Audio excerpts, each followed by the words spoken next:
வணக்கங்க, இது சட்டமன் சிட்டிசன். இன்னைக்கு நாம இந்தியன் கான்ஸ்டிடியூஷனை பத்தின இன்ட்ரெஸ்டிங் ஃபேக்ட்ஸ் தாங்க பார்க்க போறோம். பொதுவா இந்தியன் கான்ஸ்டிடியூஷனை நம்ம தமிழ்ல இந்திய அரசியலமைப்பு சட்டம் அப்படின்னு சொல்லுவோம். ஆனா இதோட சரியான தமிழாக்கம் இந்திய அரசமைப்பு அப்படின்னு தாங்க சொல்லணும். இந்தியன் கான்ஸ்டிடியூஷன் தான் இந்தியாவோட சுப்ரீம் லாங்க, அதாவது உயர்ந்தபட்ச சட்டம். இந்திய அரசமைப்பின் தந்தை அப்படின்னு நம்ம யாரை சொல்றோம் அப்படின்னா டாக்டர் பீமாராவ் ராம்ஜி அம்பேத்கர் அவர்களை சொல்றோங்க. ஏன் அப்படின்னா கான்ஸ்டிடியூஷனோட டிராஃப்டிங் கமிட்டியில பலரும் என்னால் இதற்கு மேல் இந்த பணியை தொடர முடியாதுன்னு விலகினப்ப கூட கடைசி வரைக்கும் நின்று அந்த குழுவுக்கு தலைமை தாங்கி வெற்றிகரமா நம்மளுக்கு இந்த கான்ஸ்டிடியூஷனை தந்திருக்காருங்க. அது மட்டும் இல்லைங்க, எப்போ இந்த அரசமைப்பால ஒரு தாழ்த்தப்பட்டோனுக்கு உதவ முடியல அப்படின்னா அதை எரிக்கிற முதல் ஆளா நானா தான் இருப்பேன் அப்படின்னு சொல்லியிருக்காரு. அரசமைப்பு நிர்ணய சபை, அதாவது கான்ஸ்டிடியூவன்ட் அசம்பிளி டெம்பரவரி சேர்மனா சச்சிதானந்த சின்ஹா அவர்கள் இருந்திருக்காங்க. அவரை தொடர்ந்து சேர்மனாக டாக்டர் ராஜேந்திர பிரசாத் அவர்கள், வைஸ் சேர்மனாக ஹரீந்திர குமார் முகர்ஜி அவர்கள், கான்ஸ்டிடியூஷனல் அட்வைசராக BN ராவ் அவர்களும் இருந்திருக்காங்க. கான்ஸ்டிடியூவன்ட் அசம்பிளி கான்ஸ்டிடியூஷனுக்கான பிரிப்பரேஷன் ஒர்க்கை 9th December 1946 அன்னைக்கு ஸ்டார்ட் பண்ணிருக்காங்க. மொத்தம் 2 வருடம் 11 மாதம் 18 நாட்கள் உழைப்புல 64 லட்சம் ரூபாய் செலவுல உருவானது நம்மளுடைய இந்திய அரசமைப்பு.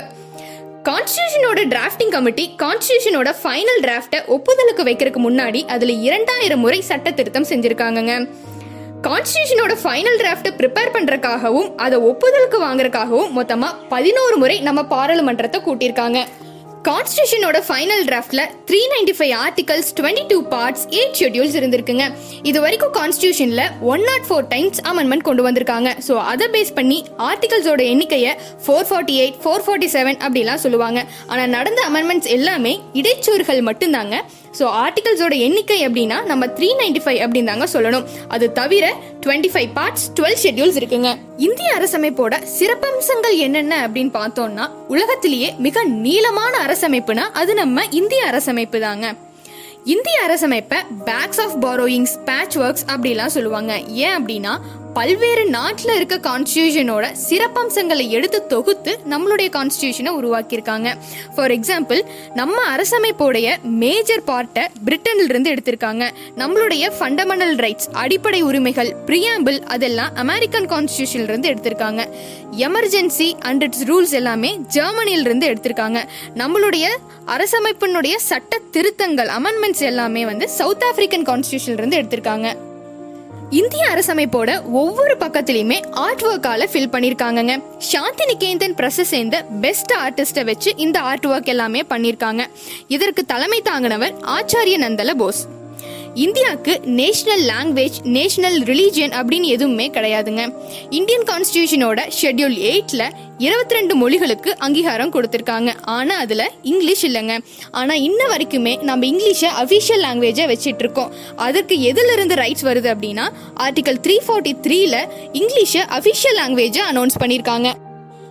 இந்திய அரசமைப்போட ஒரிஜினல் பிரிண்ட்டை கையாலேயே எழுதியிருக்காங்க, அதை பிரிண்ட் பண்ணல.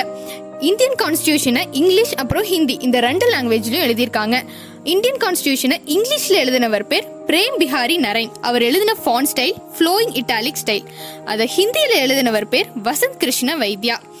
இன்ன வரைக்குமே கான்ஸ்டிடியூஷனோட ஒரிஜினல் பிரிண்ட்டை பார்லிமெண்டரி லைப்ரரியில ஒரு ஹீலியம் கேஸ் ஃபில் பண்ணப்பட்ட கண்டெய்னர்ல வச்சு ப்ரிசர்வ் பண்ணிட்டு இருக்காங்க. இந்திய அரசமைப்போட எந்த பக்கத்திலயுமே இந்திய நாடு அப்படிங்கிற வார்த்தை இருக்காதுங்க. அதுக்கு பதிலா இந்திய ஒன்றியம், அதாவது இந்தியன் யூனியன் அப்படிங்கிற வார்த்தை தான் இருக்கும். எதுக்காக அப்படின்னா நம்மளுடைய ஃபெடரல் சிஸ்டம், கூட்டாட்சி முறையை வலியுறுத்தறதுக்காக இந்த மாதிரி படைக்கப்பட்டிருக்கு. 26 நவம்பர் 1949 அன்னைக்கு இந்தியன் கான்ஸ்டிடியூஷனுக்கு ஒப்புதல் கொடுத்து ஏற்றுக்கொள்ளப்பட்டிருக்குங்க. இந்த நாளை நாம கான்ஸ்டிடியூஷன் டே, அதாவது அரசமைப்பு தினம் அப்படின்னு சொல்லி கொண்டாடுறோம். 26 ஜனவரி 1950 அன்னைக்கு இந்தியன் கான்ஸ்டிடியூஷனுக்கு சட்டப்பூர்வ அங்கீகாரம் கொடுத்திருக்காங்க. இந்த நாளை நாம குடியரசு தினம், ரிபப்ளிக் டே அப்படின்னு சொல்லி கொண்டாடுறோம். ஏன் குறிப்பா 26 ஜனவரி அப்படின்னு வச்சாங்க அப்படின்னா 26 ஜனவரி 1930 அன்னைக்கு தாங்க பூர்ண ஸ்வராஜ், அதாவது முழு சுயராஜ்யம் அப்படின்னு சொல்லி டிக்ளேர் பண்ணாங்க. அதை நினைவு கூற வகையில தான் ஸ்பெசிபிக்கா 26 ஜனவரி அன்னைக்கு வச்சிருக்காங்க. அது மட்டும் இல்லைங்க, 26 ஜனவரி 1950 அன்னைக்கே தான் நம்மளுடைய தேசிய சின்னமான அசோக சக்கரத்தை அபிஷியலா அனௌன்ஸ் பண்ணாங்க. இந்தியன் கான்ஸ்டிடியூஷனோட ஒரிஜினல் டிராஃப்ட்ல கான்ஸ்டிடியூவன்ட் அசம்பிளியை சேர்ந்த 284 உறுப்பினர்கள் கையெழுத்திட்டிருக்காங்க.